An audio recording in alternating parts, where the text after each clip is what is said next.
El nuevo orden mundial. Donald Trump dice que va a militarizar el Caribe. ¿Ok?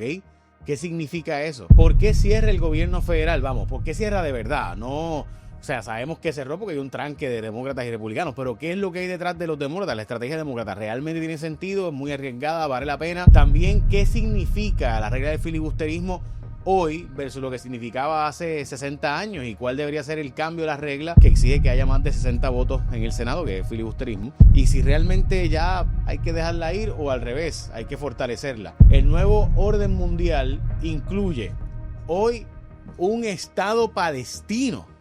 ¿En serio? ¡Wow! Pero Trump dijo, espérate, yo tengo una propuesta de paz que no es el estado palestino. Hoy, con Carlos Dalmau, el nuevo orden mundial.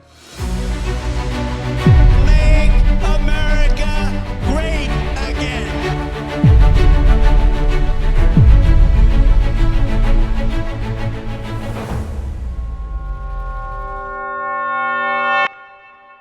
Carlos, vamos a arrancar por el cierre del gobierno.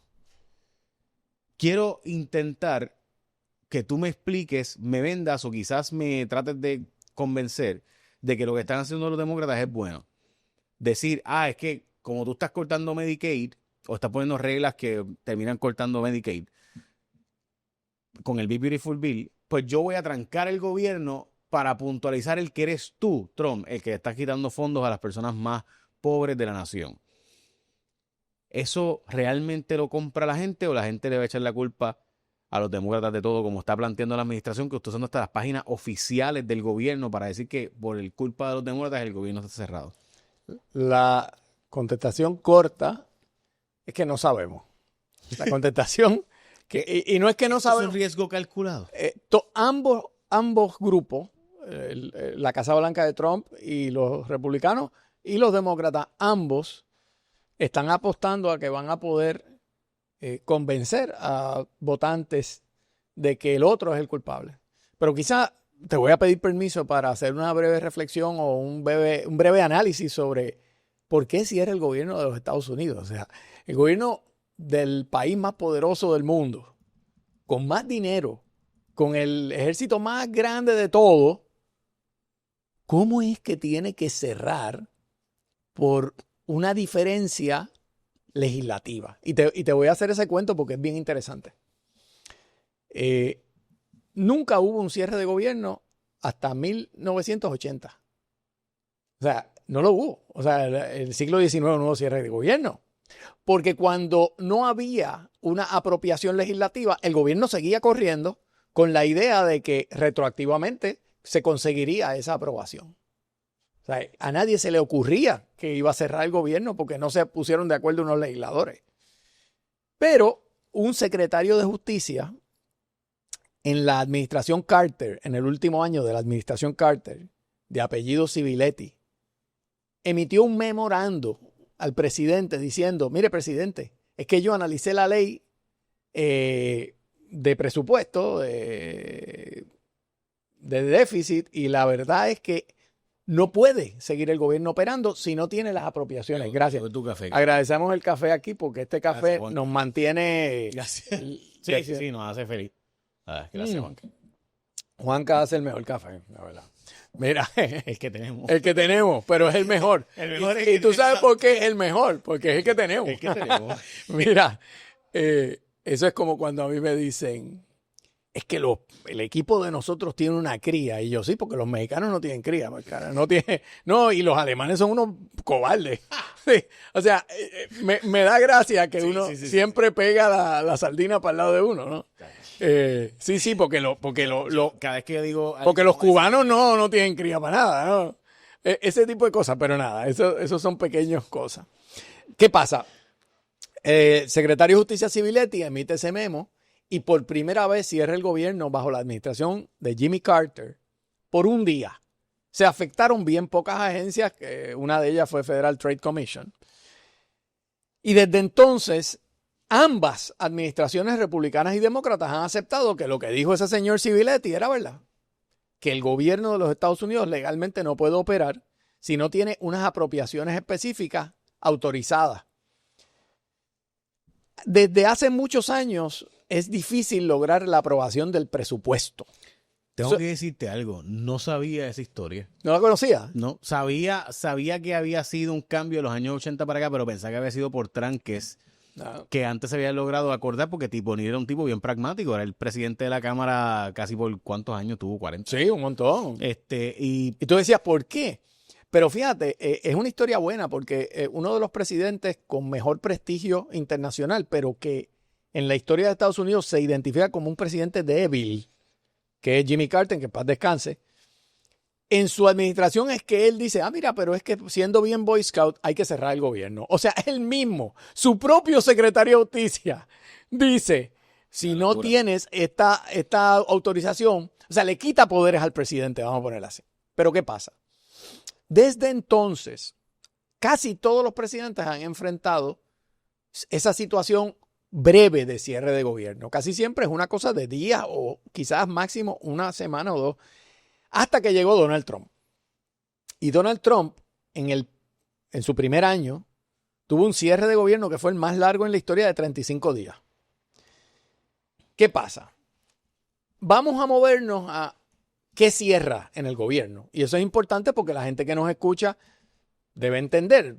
Yo que viví en Washington, pues sé lo que cierra y lo que no cierra allí. Pero también eso va a afectar a Puerto Rico y a los estados. ¿Qué no cierra? Pues no cierra el FBI. Los criminales no van a estar por ahí. No cierra Border Patrol. No creas que ahora el Wall se va. No. Border Patrol se queda. TSA sigue operando. Todo lo que es seguridad sigue operando. Medicare, Medicaid, esos programas siguen operando. No es que no va a recibir su cheque. Por ejemplo, Seguro Social sigue operando. ¿Qué deja de operar? Pues los que no se consideran esenciales, los parques nacionales dejan de operar. Si usted tenía un parque nacional para visitarlo, pues no va a poderlo visitar. Si va a Washington ahora mismo, todos los museos están cerrados. Los museos de Washington, salvo los privados, que son muy pocos, pero casi todos. Pero Carlos, ok, para mí es que te haga esto, pero todo tengo que hacer. Primero, si tú me das a mí escoger en la ensalada, yo te voy a decir, yo voy a escoger una ensalada ahora mismo. ¿Qué tú prefieres? Poke salmon, churrasco, aceituna, pollo a la parrilla, salmón ahumado, filete de salmón, pollo empanado. No, yo quiero un salmón. ¿Cuál? ¿Filete de salmón? Sí. Ok, filete de salmón, bello. Bueno, estamos dándole el ejemplo a la gente. No, es que a eso voy. Si yo soy el presidente y tú me das a mí escoger, ¿cuál de todas esas ensaladas yo quiero? Tú le vas y que yo dejo abierto ¿cuál tú dices? No, pues yo prefiero el pollo, eso soy yo. Mi punto es, ¿Tú prefieres el pollo? ¿tiene sentido darle a Trump el free will de escoger qué sigue abierto y qué no? Esa pregunta es la pregunta más importante de la política doméstica en Estados Unidos de aquí a midterm, porque esto es lo que está bien interesante, Jay. Según el pueblo americano lea este cierre, es como va a romper los midterms. Y los midterms deciden quién controla el Congreso. Te voy a decir cuál es la apuesta demócrata.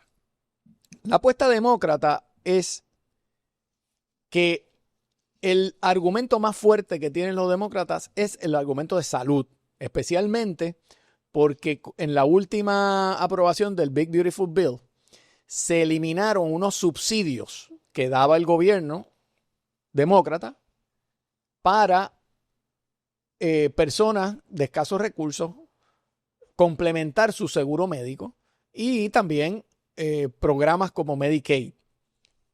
Eso es verdad. Y los demócratas dicen, esto va a afectar estados demócratas y republicanos. Yo voy a apostar a que yo estoy dando esta pelea por el derecho a la salud. Por otro lado, Trump, cuyo argumento y filosofía ha sido que el presidente debe tener el mayor poder de correr el gobierno, está defendiendo el poder del presidente, pero a la misma vez está diciendo, pero si ustedes aprobaron el Big Beautiful Bill, ¿por qué se trancan ahora si lo que estamos pidiendo es un extension de un año? Uh-huh. Y los demócratas están usando esto como la línea, porque los demócratas tienen una presión muy fuerte, especialmente de sus activistas, de que hasta ahora, por 8 meses, lo que han hecho es doblar la rodilla frente a Trump. Así que tenían que tirar la raya. Y recuerda que en la última vez que ocurrió esto, Chuck Schumer dijo, mire que no podemos cerrar el gobierno. y le cayeron chinches a Chuck Schumer, especialmente de su propio partido demócrata, diciendo que se debía retirar. Así que aquí se creó la tormenta perfecta. Tu pregunta. Ambos tienen una estrategia. ¿Cuál tiene los mejores chances? Es temprano para decidir, pero mira cómo yo lo veo.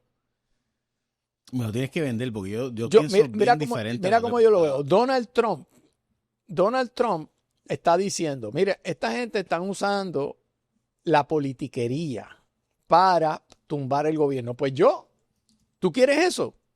Aquí hay un montón de puestos que yo voy a empezar a eliminar y a votar gente. O sea, le estás dando a Trump una herramienta que es Doge parte 2.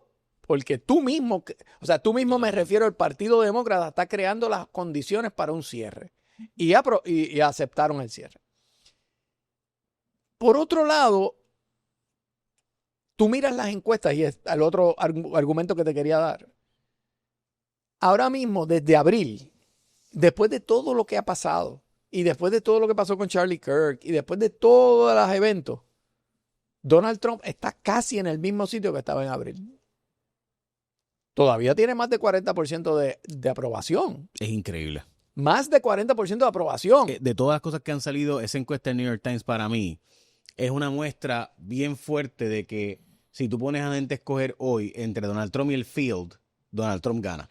Hoy. Eso puede cambiar. Pero hoy la encuesta del New York Times está diciendo básicamente Donald Trump es posible que cuando él le puso a los demócratas enfrente la gorra de Trump 2028, es posible que él esté enviándoles un mensaje de guys. Yo soy el mejor. By the way, te voy a decir algo. Donald Trump, que ahora mismo, como dije, con todo lo que ha pasado, tú sabes que se comenta poco, pero hay que comentarlo.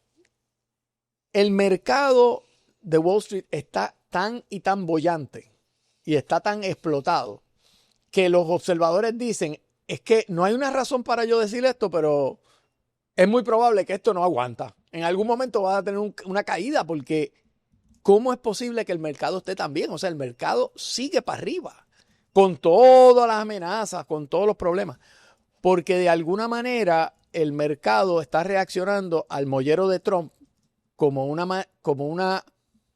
algo que ellos confían. Porque si no, se cae la bolsa, incluyendo todas las políticas arancelarias. O sea, lo que quiero plantear aquí, y quiero ser bien preciso en mi lenguaje, porque respeto un montón la audiencia de este programa. La respeto porque sé que son gente que se toma el tiempo de escuchar esto. El análisis que estamos haciendo no es un juicio moral valorativo de Trump, ni de los demócratas. Estamos haciendo un análisis bien sosegado de la realidad política que vive Estados Unidos. En esa realidad política hay que mirar las encuestas, porque las encuestas no es lo que usted quiere, es lo que la opinión pública refleja en un momento dado. Usted puede disgustarle lo que dice la opinión pública. Y lo que están diciendo las encuestas, especialmente una encuesta tan prestigiosa como la de New York Times, que se viene realizando por tanto tiempo, o sea que puedes ver las tendencias, es que Trump está incólume políticamente desde abril y que todo lo que ha hecho, es verdad que no ha subido, pero no ha bajado un punto. Está básicamente igual. Y sobre todo que los demócratas se han movido en una forma tan y tan marginal que no es posible predecir hoy que pueden retomar el control de la Cámara. Porque del Senado es muy difícil que los retomen. Pero de la Cámara, como todos los puestos de la Cámara van a las elecciones, a diferencia del Senado, que es solo un tercio.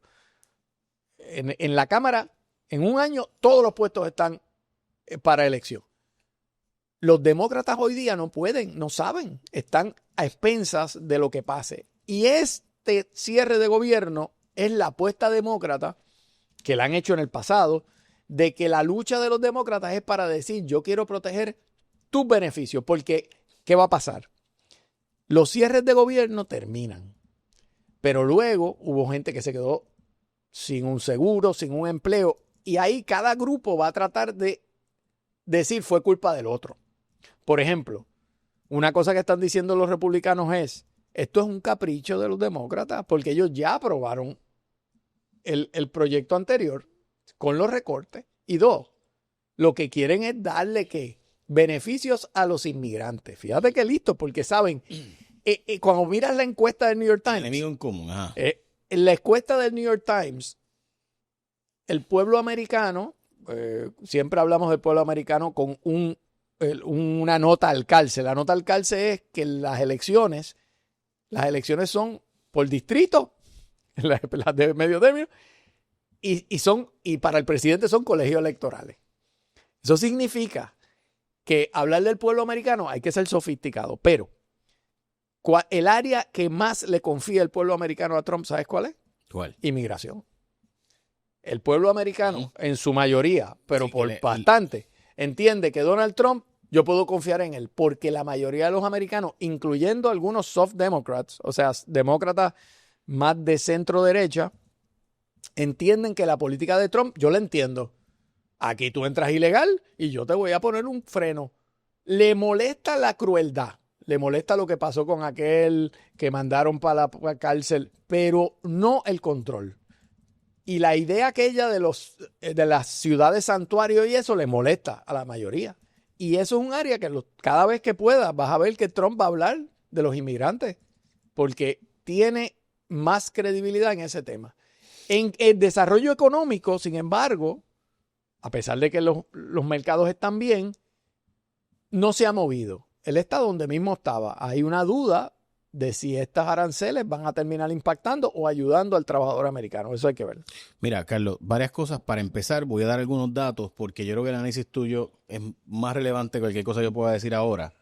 Pero tengo que dar algunos datos que creo que son importantes más allá del análisis. Número 1, los senadores que están vulnerables para el 2026 son todos demócratas. Todos. Vulnerables, todos. O sea, y digo todos los demócratas que van para la elección están en una posición difícil. Joe Ossoff de Georgia, sabemos que las probabilidades que tiene de ganar son casi ninguna, por no decir ninguna. No porque no sea un buen senador, no, sino porque su distrito, su estado, es un estado difícil para él. En Michigan, que sabemos que se retiró Gary Peters se retira, entre otras cosas, precisamente por lo vulnerable que estaba haciendo en ese estado la posición, y hay una posibilidad real de que los republicanos ganen ese estado que actualmente es demócrata, el senador Peters, que es el que está actualmente. En New Hampshire hay un open seat, que es de Jean Sheehan. Ella no va a la reelección. Es un estado, tiende a ser más hacia los demócratas, pero los republicanos tienen posibilidades porque tienen un ex gobernador que es posible que sea el candidato, o el gobernador republicano que es posible que sea el candidato a esa posición. Y no es cualquier republicano, es un republicano de centro, es un republicano que tiene posibilidad de coger mucho voto demócrata. En Minnesota, que se cree que Tina Smith no va a volver a correr, y por tanto es bastante posible que ella, ¿verdad?, que sea un open season, pero se sabe que ya está en una posición vulnerable también en ese estado, aunque se entiende, ¿verdad?, se entendía en un momento dado que iba a correr el gobernador decidió volver a correr para el gobierno y no para el Senado federal, lo cual de nuevo debilita las posibilidades demócratas.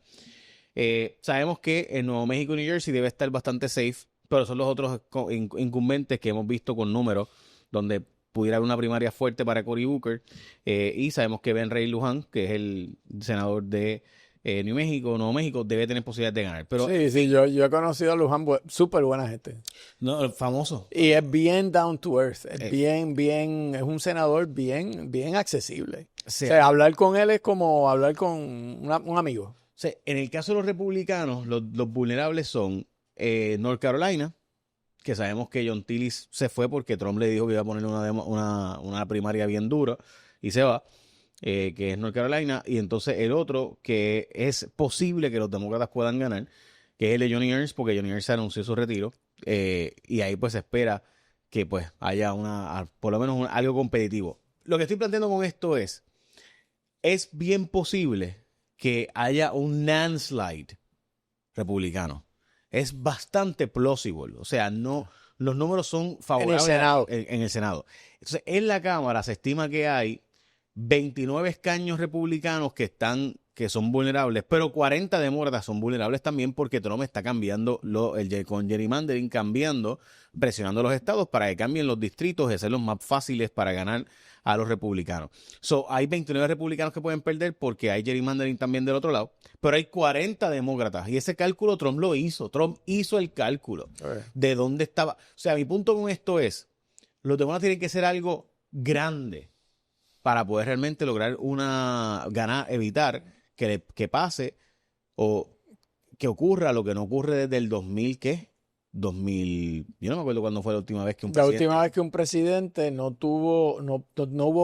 no se revalida el control. Yo no lo recuerdo tampoco. O sea, que el partido del presidente tuviera el control y revalidara lo mismo. Bien difícil. O sea, casi siempre el presidente gana la elección yo creo y a los 2 años pierde. Yo voy a tirar, chequéalo porque tú tienes mejor rapidez que yo, pero creo que fue George W. Bush que pasó eso. Sí, porque el 2002. Sí, creo. Pero tienes que chequear si yo estoy diciendo la verdad. Ahí está, ustedes pueden estar seguros que no le vamos a dar datos que no podamos corroborar, y ese es uno que tenemos dudas. Creo, de verdad, sí, porque el 2002 la fuerza, sí. Okay. Bueno, porque vino el ataque y todo lo que pasó, pero no estoy 100% seguro si ese fue el... Ok, nada, mi punto con esto es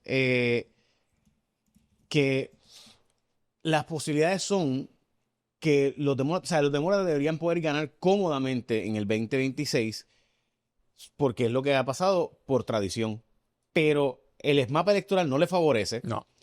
Y además Trump está todavía con números bien fuertes. 2002. 2002, o sea que teníamos, el instinto que teníamos era el correcto. Bueno, tú tenías, pues yo pensaba que no pasaba desde Roosevelt. Sí, que no, porque para que se sepa por qué me acuerdo, digo, aparte de que yo estaba en Washington en ese año, especialmente acababa de ocurrir el ataque de septiembre 11 y la forma en que Bush convirtió eso en un llamado de guerra, básicamente aglutinó tropas. En aquel momento todavía no se había desmentido el tema de... Recuerda que hoy día una de las cosas, la política es así.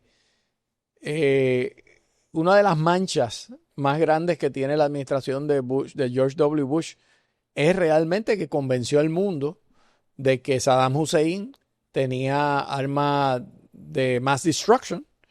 Y todo resultó ser una farsa. Y montaron un tinglado bien montado para justificar la invasión de Irak. Y lo que ocurrió fue lo contrario a lo que decía el grupo de Bush, que en aquel momento era Wolfowitz, Dick Cheney, que decían, con esto nosotros pacificamos Medio Oriente. Y lo que hicieron fue que radicalizaron muchos grupos. Y pues después pasó lo de Afganistán y todo lo que pasó. O sea, fue una política idealizada de invasión que salió totalmente mal. Pero volviendo a nuestro tema. Pero nada, traigo esto porque todos los cálculos que están haciendo Carlos, todos son pensando en los midterms. O sea, todo lo que está pasando hoy, totalmente cierto. Ese es el cálculo. Trump tiene un bully pulpit por eso, Carlos, muy fuerte. Pero si la estrategia son los midterms y tú sabes que el mapa no te favorece y tú sabes que lo que estás dándole es más poder al presidente para que seleccionen la ensalada si es con pollo o es con salmón o es con churrasco. No, pues, pero te voy a tirar una curva. ¿Qué alternativa te queda? ¿Verdad? Te voy a tirar una curva. Los partidos, y especialmente el Partido Demócrata, es un partido dividido. A veces esas divisiones se mantienen por lo bajo y a veces afloran. Si quieres entender esas divisiones, pues yo te diría el Partido Demócrata de Bernie Sanders y Ocasio-Cortez es un partido. Y el Partido Demócrata de Biden, los Clinton y Obama es otro partido. Obama logró aglutinarlos. ¿Por qué? Porque Obama, aunque su política era moderada, el mero hecho de que Obama era un hombre negro o mezclado, de raza mezclada, le quitaba todos los ataques a la izquierda demócrata. No era posible que no aceptaran a Obama. Era imposible, a pesar de que él era moderado en su forma, en su política. Pero hoy día Esos candidatos al Senado que sí tienen elecciones pueden tener retos primaristas de la izquierda si no frenan a Trump o si no parece que están luchando contra Trump. Y una de las cosas que el activismo político provoca es actitudes como esta. Para traerte un ejemplo a la política local, que sabes que no me gusta meterme en la política local por miles de razones, pero me meto de vez en cuando porque vivo aquí en Puerto Rico. Los partidos, los activistas de los partidos les gusta la sangre, les gusta que su candidato esté peleando todo el tiempo.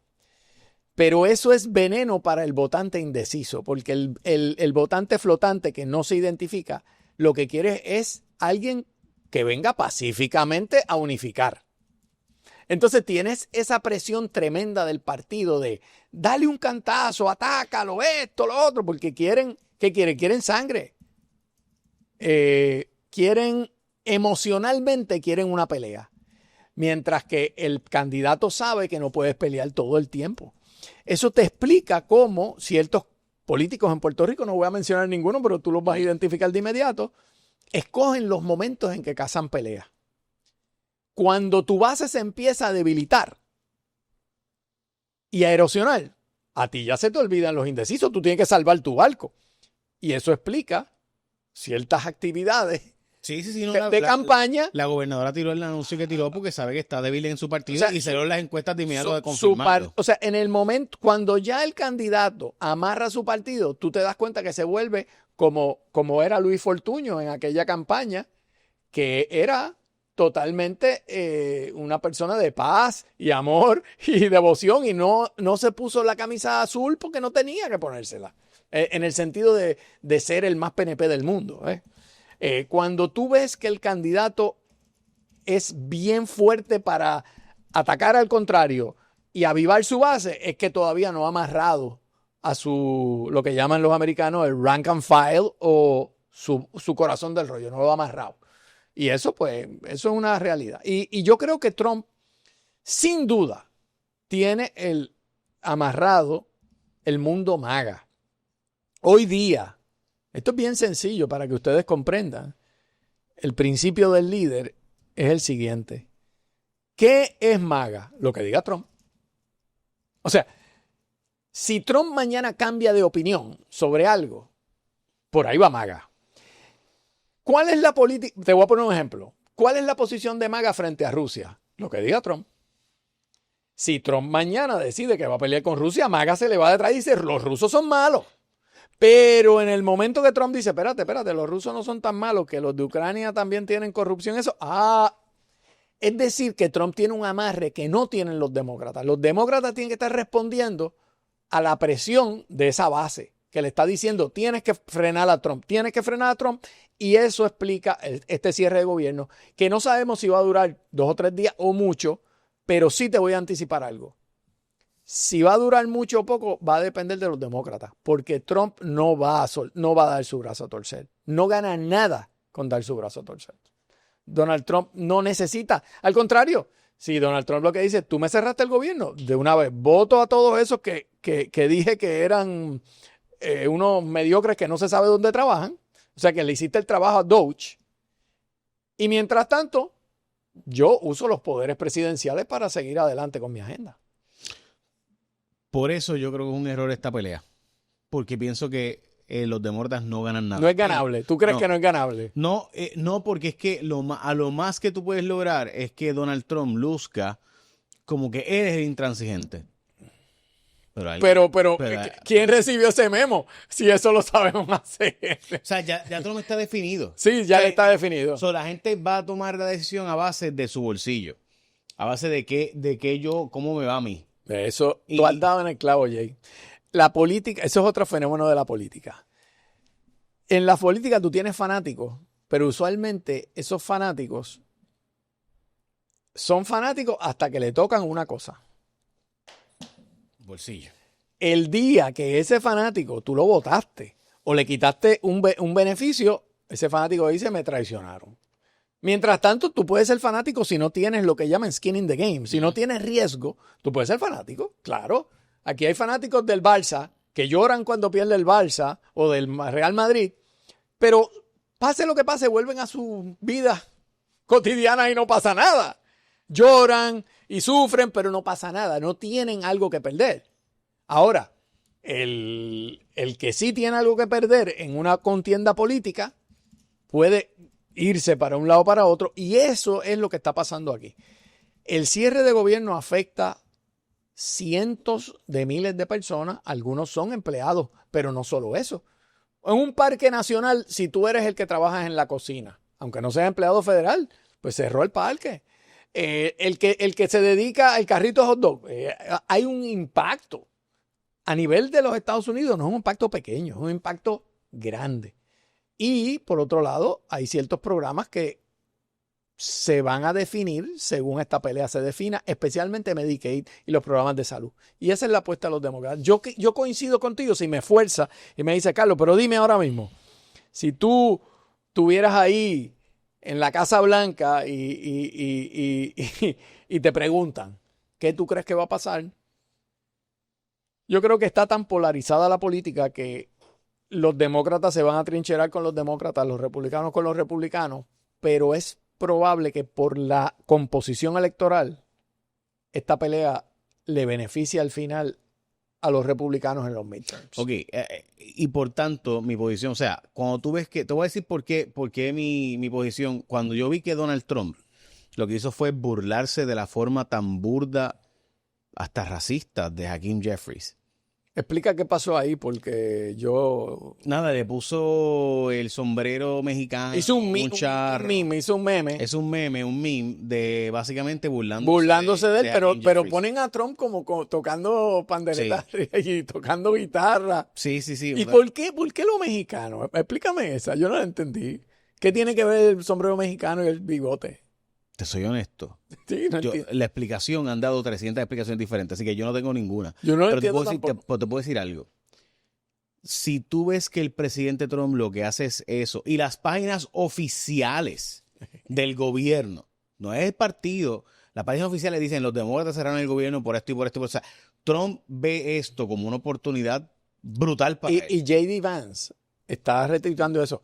Voy a hacer un comentario, no le había dado cabeza, pero voy a tirarlo aquí en esta conversación tipo tomándonos un café. Literalmente. Entonces, Donald Trump, y yo eso, hasta mi suegra me ha hecho esta acusación y yo creo que tiene razón. Todavía a mí me resulta una figura tan fascinante como líder político, porque él ha reescrito todas las reglas posibles y le salen bien, o muchas cosas le salen bien. Entonces, eso ocurre porque él no mira la política como los políticos tradicionales. Cualquier político tradicional dice, bueno, es que si yo hago lo del sombrero y lo del bigote, me voy a ver como un charlatán. Me voy a ver como una persona que estoy minimizando algo serio. Pero Trump no lo ve así. Si yo te pregunto en los pasados días, no a ti, porque tú eres una persona observadora de la prensa y eso, pero al pueblo de a pie, ¿qué está pasando en Washington? Yo te aseguro que de uno de cada dos va a decir el sombrero mexicano ese. Eso es lo que le va a venir a la mente, porque es que no se te borra. Una vez ves a Jeffries con el sombrero mexicano, ya se te quedó esa imagen. Mira, para los que no han visto el video, es un video que está Trump, que Trump publica, que es el segundo que publica, que son lo que llaman deepfakes, que son videos de AI, que el presidente puso a Hakeem Jeffries, que es el portavoz de los demócratas en la Cámara, con un sombrero y con un bigote, como si fuera, y con mariachis tocando en la parte de atrás. De hecho, o sea, y Jeffries pues dijo que era otro de esos de bigotry, ¿no? O sea, un video sí, porque es racista. Pero ahí es que yo no entiendo, porque si vamos a ponerle que le hubiera puesto a Hakeem Jeffries una pava, eso es racista. O sea, ponerle una pava a alguien. Digo, estoy aquí tirándolo un poco. Oye, si es racista o no, soy el primero en tratar de comprenderlo, pero o ponerle un sombrero tipo el que usan los japoneses, como, no sé. No entiendo que sea racista per se. Lo que creo es que es una banalidad y una chabacanería. Y creo que está por debajo de la altura de lo que es un presidente, cuando el propio presidente está relajando sobre algo tan serio como el cierre de un gobierno. Eso sí me parece. Y J.D. Vance lo postea como algo gracioso. Y dice, the president is joking and we're having a good time. Es como, miren, qué poco sentido del humor tienen ustedes. Y están hablando del cierre del gobierno federal. O sea, de nuevo, ellos están minimizando el que esto les afecte de forma alguna a ellos. O sea, ellos tienen que haber medido. Ellos tienen que haber medido esto. Es que Carlos, mala mía, yo no quería decirlo, pero yo estoy convencido ellos tienen que haber de medido que esto. ellos midieron esto. Y dijeron, esta es la forma de bregarlo. Porque esto no son casualidades. O sea, cuando tú ves esto, cuando tú ves el vacilón que han convertido en estos dos videos y cómo lo han usado como chacota. Mira, cuando lo de Trump se puso como meta, repeal and replace. ¿Tú te recuerdas aquella frase? El Obamacare. ¿No? Porque él midió en los estados que él necesita para ganar. Él se dio cuenta que Obamacare no lo veían bien.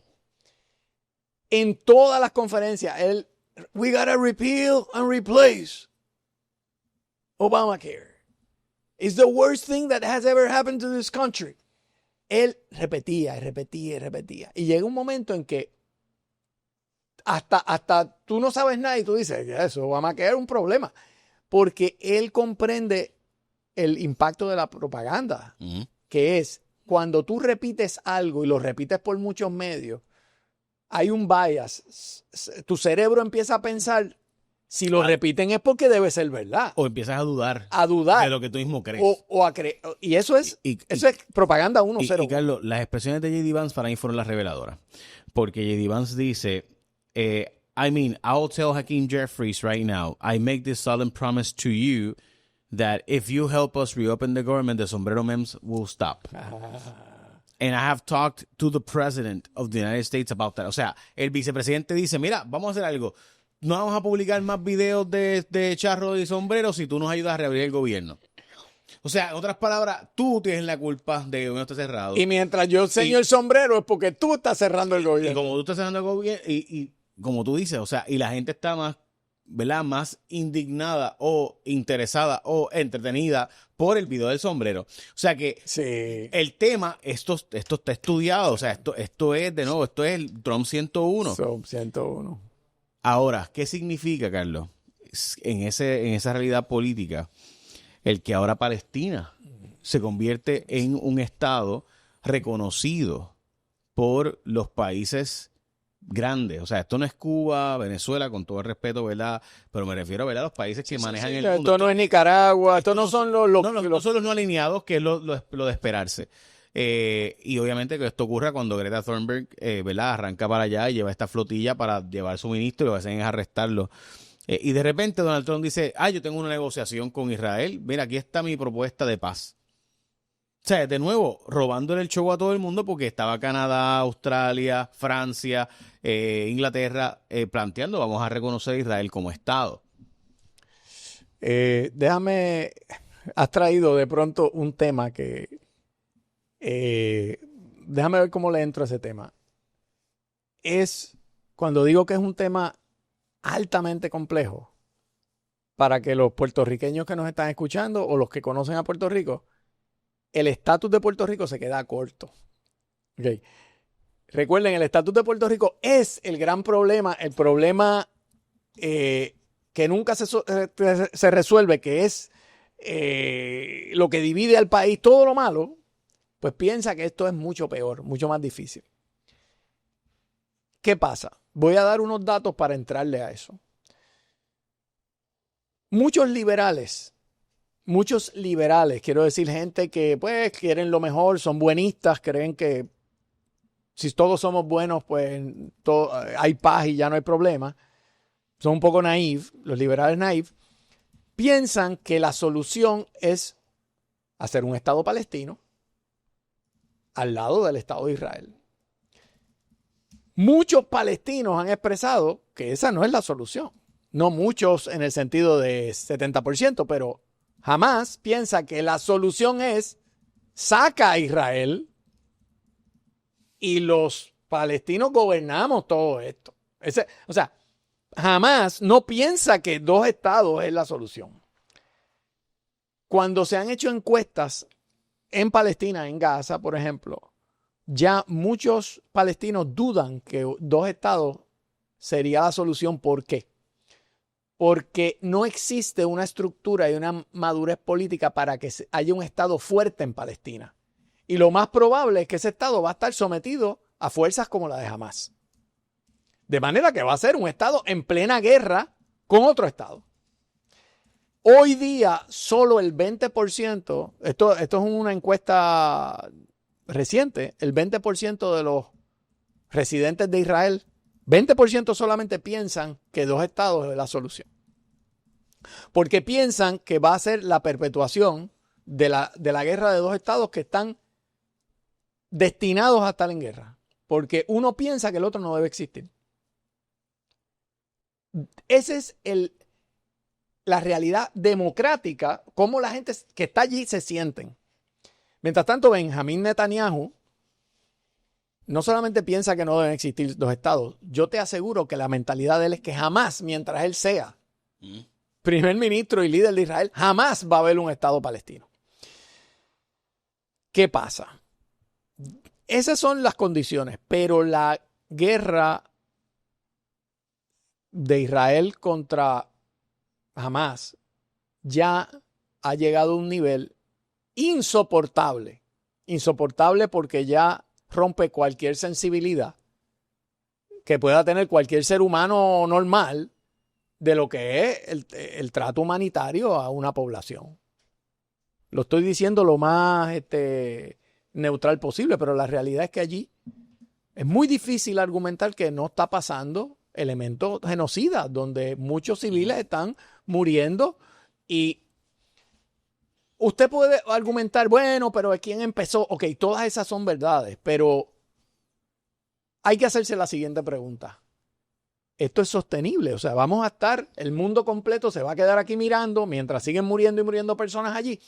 Y eso lleva a que países como Canadá, Australia, Reino Unido, que es el más importante, y Francia, han decidido por primera vez desde la creación del Estado de Israel y de la ONU, declarar la existencia de un Estado palestino. ¿Qué están buscando? Bueno, lo que están buscando es que cuando ya tú declaras como sujeto del derecho internacional el Estado palestino, ya ese Estado tiene unos derechos y los países del orden global pues pueden intervenir o pueden censurar. Mientras tanto, tú eres una población allí. Puede haber issues humanitarios, pero todavía no eres un sujeto de derecho. Y la ONU está diseñada para estados soberanos, o sea, no para grupos meramente. Ok. No quiero extenderme mucho, pero ahora quiero decirte para mí lo más impresionante. Lo más impresionante de todo esto es que esos estados hicieron eso sin el aval ni de Estados Unidos ni de Netanyahu. Y todo el que sabe un poquito de esa crisis sabe que si Estados Unidos no firma, se acabó. Se acabó, no hay nada. No hay nada, nada pasó. Nada pasó. Porque esto es una declaración pues muy bonita y quizás bien intencionada, pero es naif porque hoy día nadie cree que puede haber un Estado palestino que no esté de alguna manera sometido a las fuerzas de Hamás. Entonces, pasa una semana y viene Benjamín Netanyahu con Trump. Voy a reconocer esto y como dije, no es un juicio moral, no es que Trump es mi pana, pero en ocasiones él hace cosas como esta. Hace una propuesta de 20 puntos para lograr la paz. Benjamín Netanyahu con las muelas de atrás dice, si lo hacen, yo estoy dispuesto. Pero tienen 72 horas. Eso es tratando de que no lo hagan, porque luego, en hebreo, Benjamín Netanyahu dijo, they will never accept it. Esto yo lo estoy haciendo para que Trump esté tranquilo. No va a aceptar nada, lo dijo en hebreo.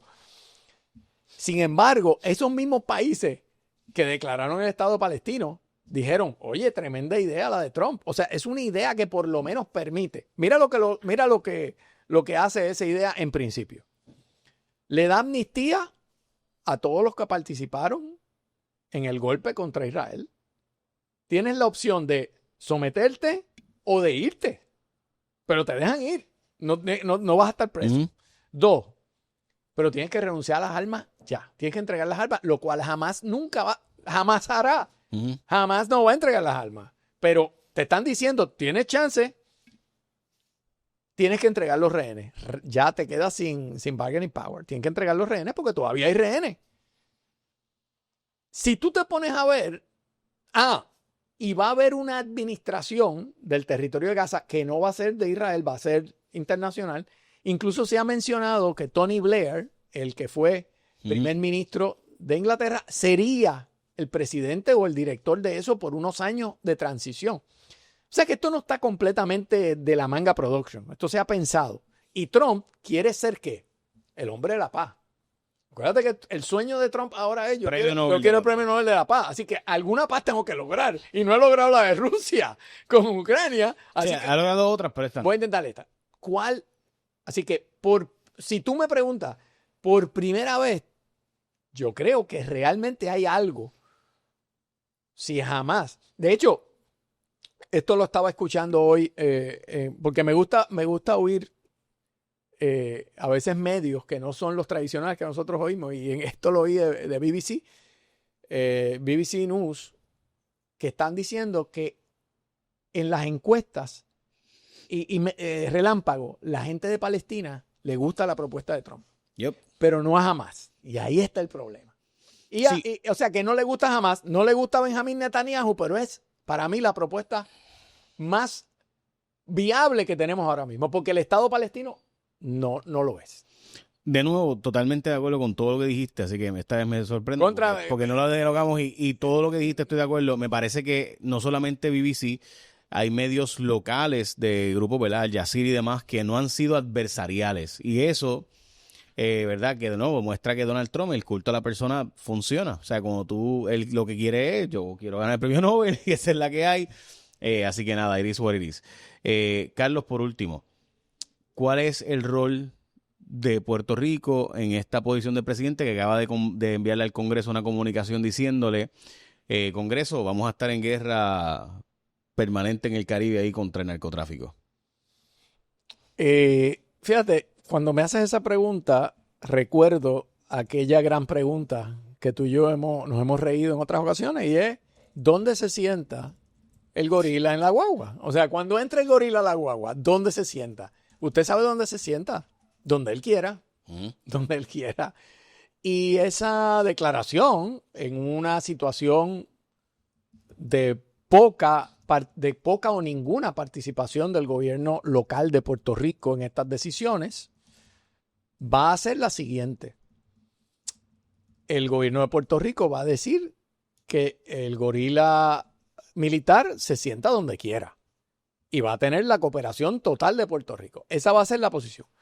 Los moderados, porque aquí hay un espectro, ¿verdad? Vamos a decir, los moderados dirán, todo eso está bien, pero nos tienen que, un momento, no nos pueden meter aquí en cosas sin alguna explicación, porque no podemos estar permanentemente, y Puerto Rico quiere la paz y todo eso. Se dirá, pero creo que con poca oposición real. Yo no veo un apetito ni del pueblo de enfrascarse en una dinámica antimilitarista en estos momentos geopolíticos. Quizás el antimilitarismo que se vivió aquí en Puerto Rico para el comienzo del siglo, ¿verdad? El 2021 o 2022, digo, desde fines del siglo pasado, frente a la Marina, estaba montado o estaba estructurado en un mundo post caída muro de Berlín, se acabó la historia, Fukuyama, y ahora vivimos en un mundo liberal donde no necesitamos tantas armas. O sea, esta cosa de tener todos estos terrenos que se van a desarrollar y que tú sabes todos los argumentos, todos los cuentos que yo escuchaba de que Roosevelt Roads iba a ser este mega desarrollo eco-friendly, con todas las cosas y con dinero, y Puerto Rico iba a ser esa bonanza. Y 25 años después, ¿qué ha pasado allí? El pueblo sabe. No ha pasado nada. O un cuento tras de otro, tras de otro, tras de otro. Así que mi opinión es que, una vez más, la utopía choca contra la realidad. Y creo que, ¿cuál es el efecto para Puerto Rico? El efecto es que Puerto Rico tendrá un rol en la nueva geopolítica que Trump está impulsando. Y eso no necesariamente es algo que buscamos. Es más, no es que no necesariamente, es algo que no buscamos, pero que puede terminar no siendo del todo algo desastroso porque te puede dar un poco de participación en la mesa. No quizás vas a estar en la mesa de los bien grandes, pero tienes una participación en la mesa porque de pronto Puerto Rico, frente al desarrollo de lo que está pasando en el Canal de Panamá, a lo que está pasando en Venezuela, lo de Venezuela se va a resolver de un modo u otro en un momento, ¿verdad? Eso no va a ser la guerra de Ucrania, señoras y señores. O sea, vamos a dejar las cosas claras.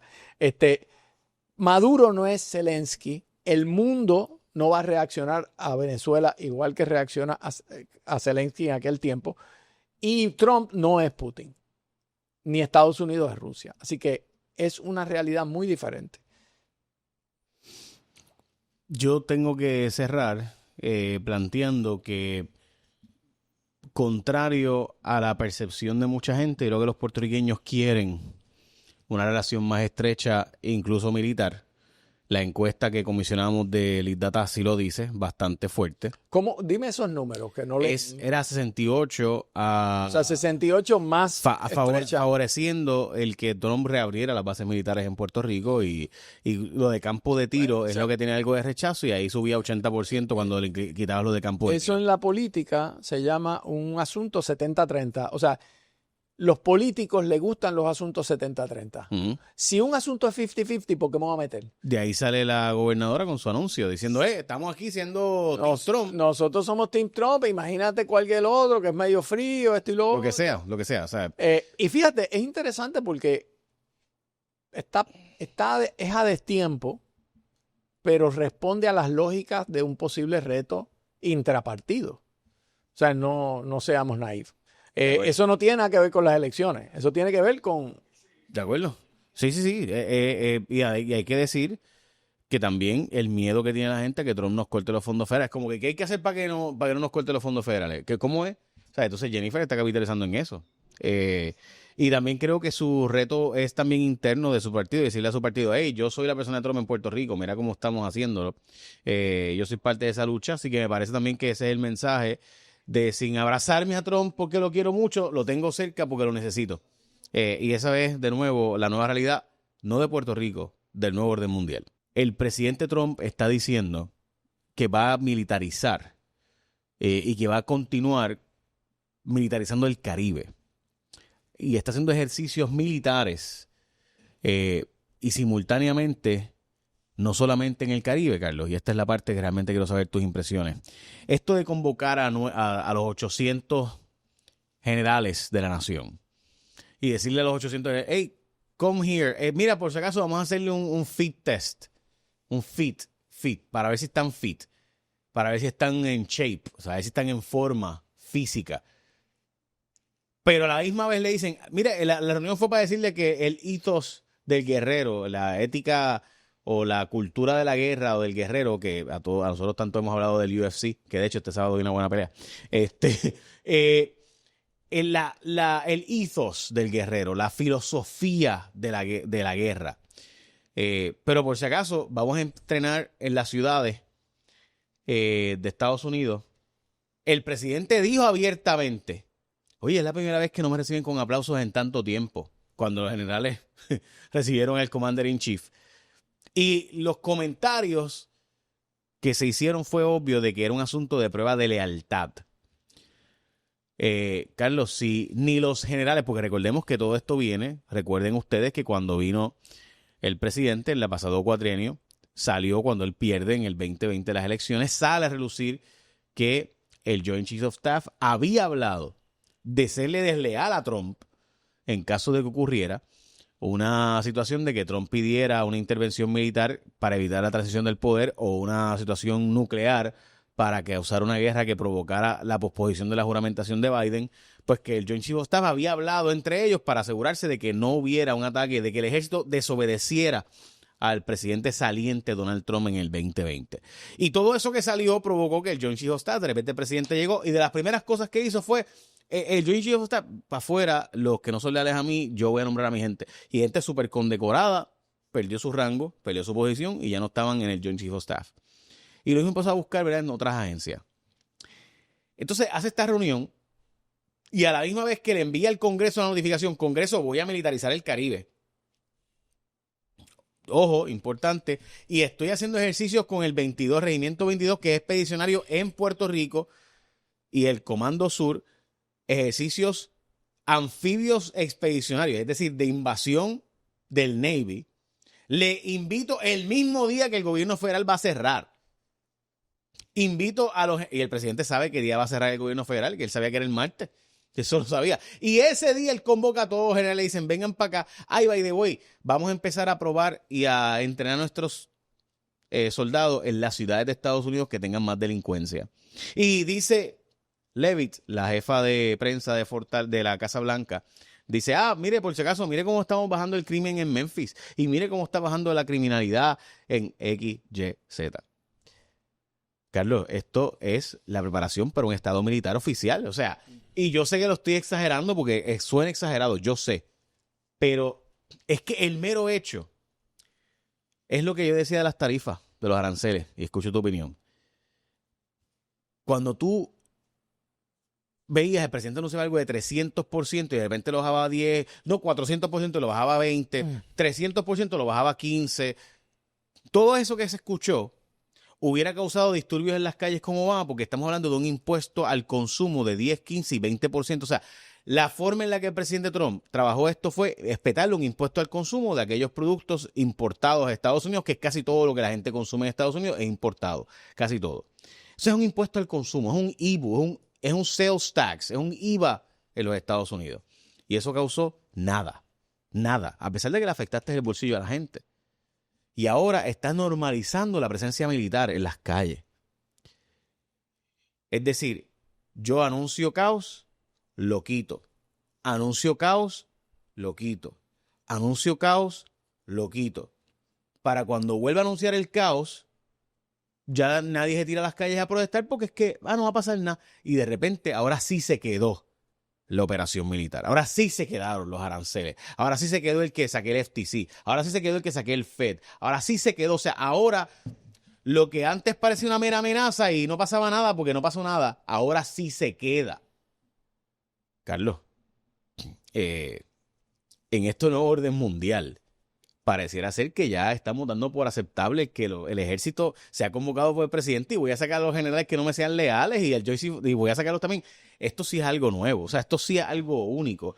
Y el rol de Puerto Rico es evidente en ese proceso donde el presidente le envía al Congreso una comunicación de en el Caribe vamos a mandarle a todo el ejército para que maneje esto allí. Para poder contestar la pregunta que has hecho, que tiene varios niveles, ¿verdad? Como vamos a decir que es una cebolla. Perdón por la jeringonza. No. Es que creo que todo está atado. Pero sí, estoy de acuerdo que está todo atado, pero quiero hacer una reflexión porque a veces se discuten estas cosas como si el problema geopolítico de Puerto Rico empezó ayer o antier, y no. Hemos tenido una historia larga, una historia con Estados Unidos que es anterior al 1898 y luego pues los años que éramos súbditos del rey de España. En el 1952, que ya la Guerra Fría está montada, se declara el Estado Libre Asociado. Y saliéndonos del aspecto jurídico del Estado Libre Asociado, Puerto Rico tenía un liderato que apostaba al crecimiento económico de Puerto Rico dentro de la esfera de los Estados Unidos. Muñoz Marín, que para mí es el hombre de Estado de mayor calado y de mayor impacto en la historia de Puerto Rico, en ese discurso del 52, en el cual se eleva la bandera de Puerto Rico por primera vez al mismo nivel que la de Estados Unidos, hace una reflexión bien interesante, Jay, que nos va a explicar dónde estamos hoy.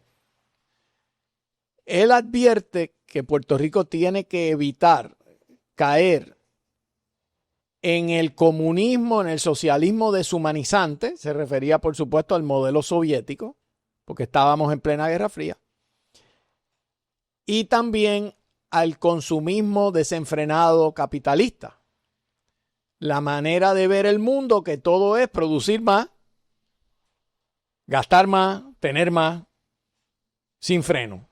Él estaba tratando de encontrar un punto medio para un Puerto Rico sosegado, que tuviera crecimiento económico, pero que tuviera crecimiento espiritual, cultural. Por eso hablaba de, él llamaba eso un estoicismo democrático. O sea, vamos a tener una vida modesta, pero era aquel Puerto Rico.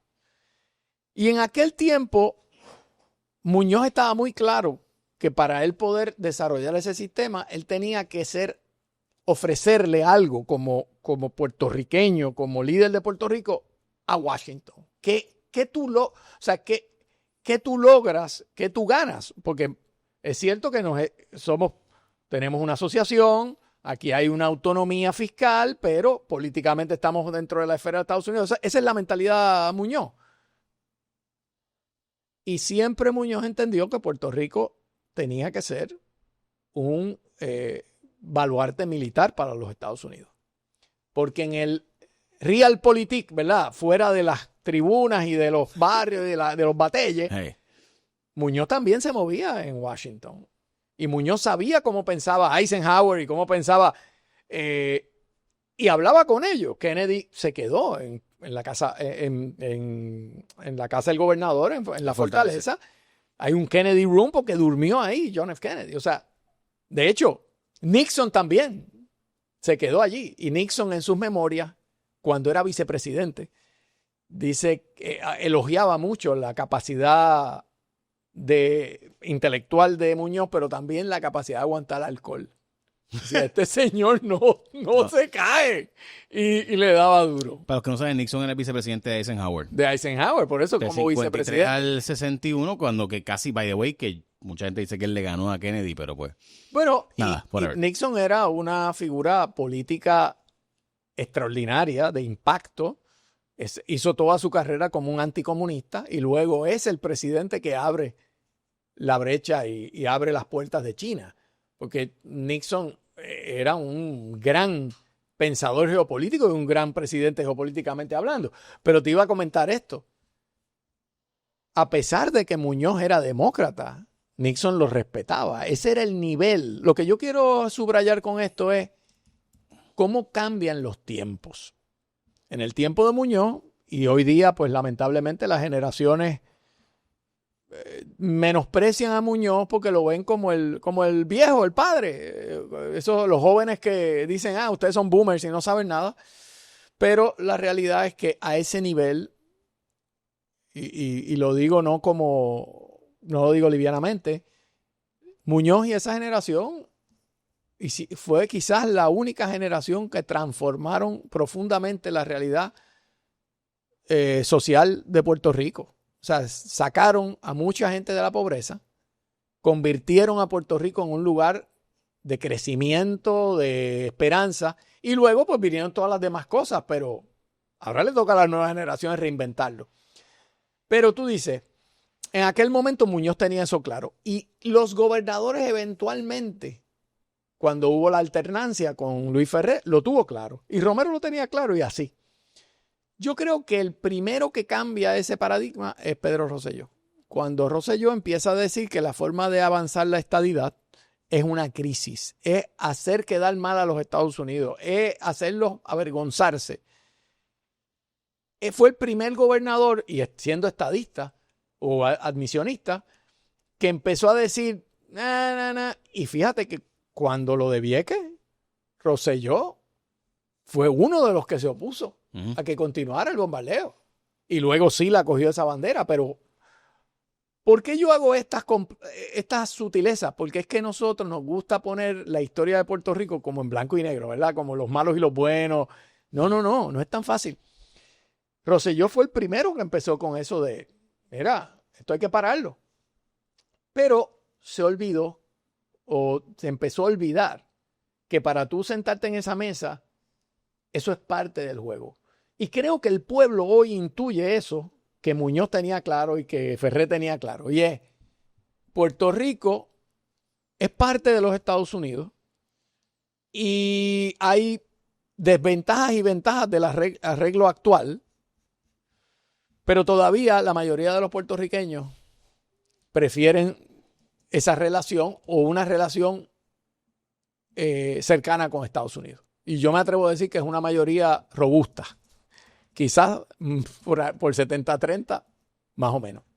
Así que creo que tú tienes una intuición correcta cuando dices que esta militarización, sí, en abstracto no nos gusta, nadie le gusta estar en la milicia, pero es una realidad geopolítica incuestionable y creo que Puerto Rico va a volver a ser ya lo está haciendo, porque la movilización de 8 barcos de guerra de alto calado, yo creo que es la más grande de los pasados 3 décadas. O sea, de hecho, que el Regimiento 22, que es un regimiento expedicionario, está haciendo las pruebas que está haciendo, que es el que fue al Líbano, que es el que fue a Granada, ese regimiento que históricamente ha hecho intervenciones en Somalia. O sea, las intervenciones de entramos y nos vamos, y a veces no nos vamos tan rápido como se pensó, pero pasó en el Líbano y pasó en Somalia.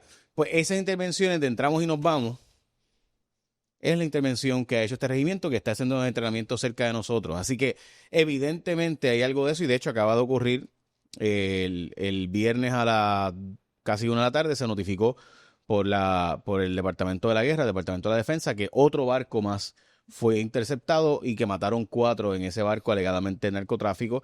Y de hecho sale Militarny, que es la página especializada en temas de guerra militar, mayormente de Ucrania, y de los armamentos que están usando, que ya Estados Unidos está listo para no solamente bombardear a través de naves, es decir, de barcos, sino que también ya están listos para hacerlo desde el aire también, porque recuerde que el Navy también tiene obviamente aviones. Pudieran bien utilizar también, o sea, lo que estoy planteando es que aquí hay un frente en todos los francos. No es lo que había dicho originalmente de un mero, o sea, lo que quiero decir es que se está notificando al Congreso. Esto va para largo. O sea, cuando tú notificas al Congreso. Sí, y la declaración básicamente, exactamente, la declaración de guerra. Legalmente explícalo, Carlos, porque quien declara la guerra es el Congreso. El Congreso. El presidente es conflictos. El Congreso, debido a que la Constitución lo establece así, en la división de poderes constitucional, es el Congreso quien declara una guerra. Lo que pasa es que hay una doctrina muy reconocida y extensamente utilizada por los presidentes, que cuando hay asuntos de seguridad nacional o de emergencia nacional o de inminencia, el presidente puede movilizar tropas, puede utilizar armamento, puede ordenar ataques sin la autorización, es decir, sin la declaración formal de guerra. Y eso es lo que ha pasado en prácticamente todas partes. Uh-huh. Detener el terrorismo. Siempre todas las demás eran así. Eran conflictos, el presidente va, interviene y nos vamos, como Panamá, etcétera. Pero esto de notificar al Congreso que está haciendo el presidente te demuestra que this is a long-term thing. Es a long-term. Y para dar un poquito de contexto histórico, desde el siglo XIX, con la llamada doctrina Monroe, Estados Unidos ha dicho que en el patio de los Estados Unidos, que es toda Latinoamérica, ¿verdad?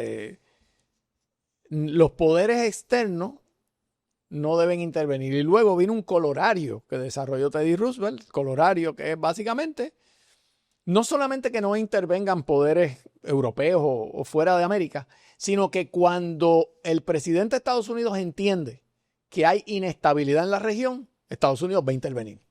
Y ese es el colorario Roosevelt. Y hasta ahora Trump no está inventándose nada. Está siendo un nuevo avatar, una nueva extensión de esas doctrinas que existían desde el siglo XIX y siglo XX. Muchas personas pensaron que después de la Segunda Guerra Mundial, muchas personas y muy educadas pensaron que después de la Segunda Guerra Mundial, ese tipo de intervención iba a ser mucho más selectiva. Y no fue así. La intervención de Estados Unidos han sido, por ejemplo, la CIA en lo que fue el ataque a la presidencia de Salvador Allende en Chile, pues está totalmente documentado. Ahí no hay ninguna duda. Carlos, Estados Unidos utilizó el colorario Roosevelt en República Dominicana, 1916-1924, en Cuba sabemos todas las veces que ocurrió, en Nicaragua hasta el 33, en Haití, en Venezuela, de hecho, dicho sea de paso, cuando ocurrió la crisis de la deuda venezolana. Lo que quiero plantear con esto no es nuevo. Es que nada es nuevo. Y lo que ha ocurrido es que hay una generación de nuevos políticos, líderes y de ciudadanos que no están acostumbrados a esto porque habían vivido en otro mundo, en un mundo donde se acabó la Guerra Fría, donde el sueño era, pues ahora se acabó la historia que decía Fukuyama. Ahora sencillamente los países se unen, todos los países serán capitalistas democráticos, así que todos viviremos en armonía. Y todo eso quedó primero brutalmente negado con el poderío de grupos islámicos radicales, ¿verdad? Que eso empezó desde el 2001. El poderío de esos grupos, la desestabilización de todo el Medio Oriente y luego con dos pequeños fenómenos que transformaron y están transformando el orden global. China, país comunista, pero capitalista, y Rusia, que siendo capitalista no abrió. El capitalismo ruso no es un capitalismo liberal, es un capitalismo antiliberal. O sea que eso rompió con todo aquel mito de que el mero capitalismo abre al liberalismo. Era la premisa. La premisa era, mira, el día que prueban y que van al supermercado y que ven 20 productos, ahí todos somos liberales y todos tenemos los derechos. El mundo, la realidad mundial y la historia se ha vengado cruelmente de esos sueños. Y por si acaso la tecnología fue el instrumento, porque la tecnología logró el que tú tengas a la gente también bien entretenida con 800,000 alternativas, así que conspirar es un poquito difícil mientras eso ocurre. Y eso es un nuevo orden mundial.